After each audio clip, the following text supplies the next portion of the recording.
Fundevogel. There was once a forester who went into the forest to hunt, and as he entered it he heard a sound of screaming as if a little child were there. He followed the sound and at last came to a high tree, and at the top of this a little child was sitting, for the mother had fallen asleep under the tree with the child, and a bird of prey had seen it in her arms, had flown down, snatched it away, and set it on the high tree. The forester climbed up, brought the child down, and thought to himself, "You will take him home with you, and bring him up with your Lena." He took it home therefore, and the two children grew up together, and the one which he had found on a tree was called Fundevogel, because a bird had carried it away. Fundevogel and Lena loved each other so dearly that when they did not see each other they were sad. Now the forester had an old cook, who one evening took 2 pails and began to fetch water, and did not go once only, but many times, out to the spring. Lena saw this, and said, "Listen, old Santa, why are you fetching so much water? If you will never repeat it to anyone, I will tell you why."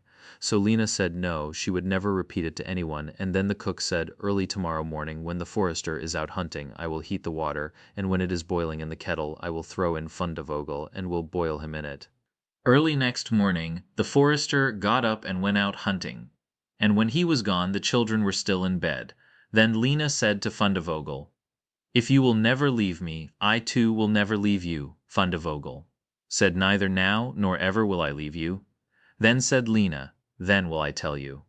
Last night old Santa carried so many buckets of water into the house that I asked her why she was doing that, and she said that if I would promise not to tell anyone, and she said that early tomorrow morning when father was out hunting, she would set the kettle full of water, throw you into it and boil you, but we will get up quickly, dress ourselves, and go away together."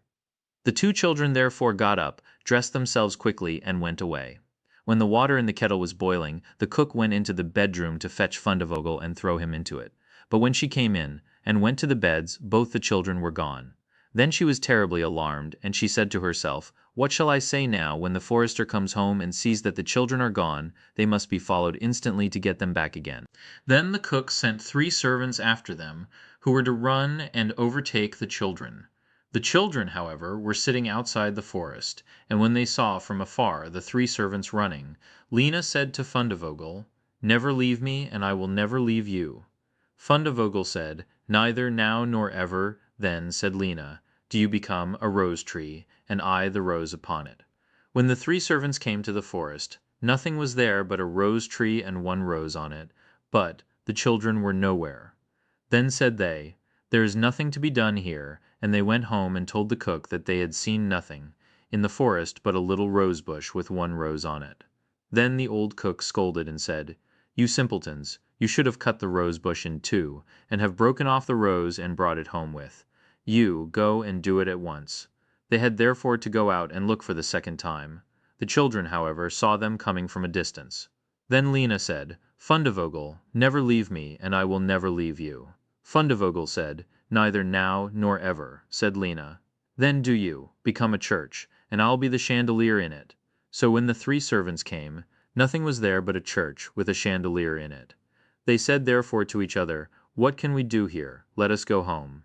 When they got home, the cook asked if they had not found them. So they said no, they had found nothing but a church, and there was a chandelier in it. And the cook scolded them and said, "You fools, why did you not pull the church to pieces, and bring the chandelier home with you?" And now the old cook herself got on her legs, and went with the 3 servants in pursuit of the children. The children, however, saw from afar that the 3 servants were coming, and the cook waddling after them. Then said Lena, "Fundevogel, never leave me, and I will never leave you." Then said Fundevogel, "Neither now nor ever." Said Lena, "Be a fish pond, and I will be the duck upon it." The cook, however, came up to them, and when she saw the pond she lay down by it, and was about to drink it up. But the duck swam quickly to her, seized her head in its beak, and drew her into the water, and there the old witch had to drown. Then the children went home together, and were heartily delighted, and if they have not died, they are living still.